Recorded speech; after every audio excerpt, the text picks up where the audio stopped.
Hi, everyone, and welcome back to another episode of our Student Athlete Interview Series.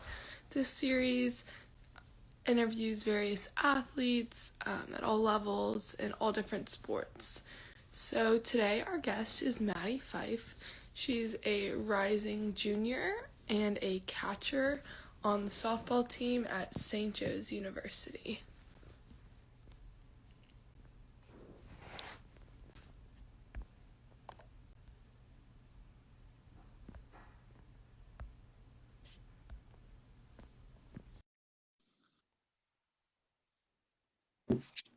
Hi, Maddie. How are Hey, you? I'm good. How are you? Good. Thanks so much for coming on today.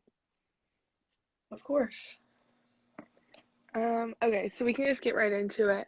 So tell us a little bit about when you started playing softball and why you started playing softball. So I started playing softball when I was little. I actually started playing baseball, and it was just because my family had just moved to Westchester. My parents wanted me to be involved in things to just make friends. And as I got older, maybe 10, 12, I started getting progressing a lot faster than kids. So then I switched to softball because obviously I couldn't continue playing baseball forever. And it was just fun, and my dad was really involved, so it was something we could do together, and we just enjoyed it. So For sure. yeah. Yeah, awesome. So you started at a pretty young age. Like, as a younger girl, did you have any role models or favorite players that you watched or looked up to?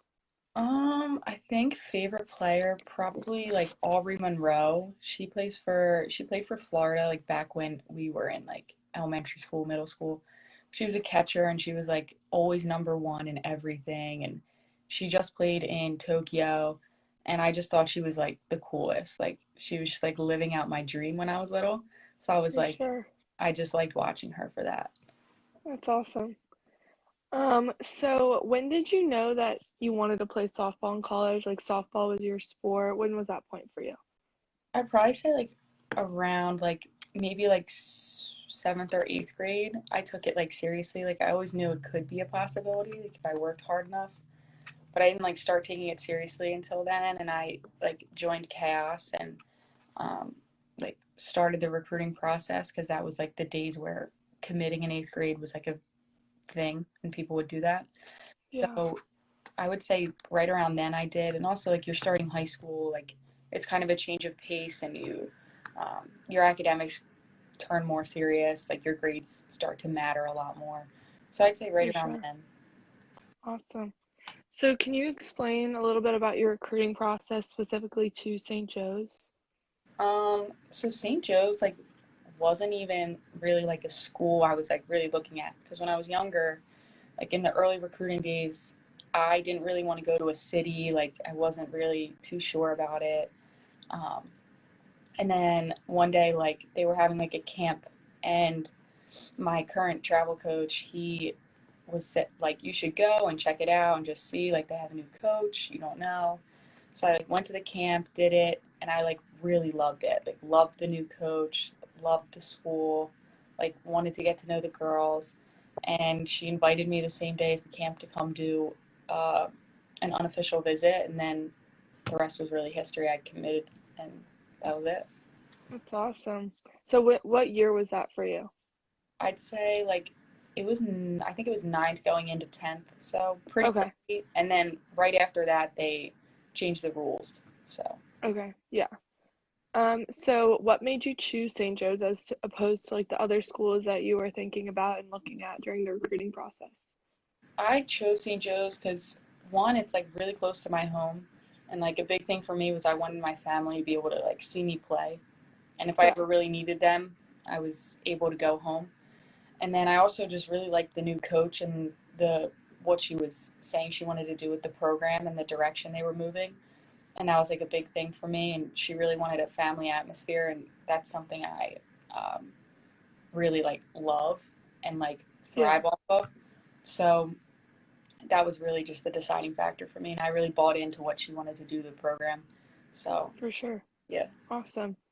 So after having your first 2 years, what would you say the biggest change from high school to college was, both academically in the classroom and athletically, whether it's on the field or in the weight room?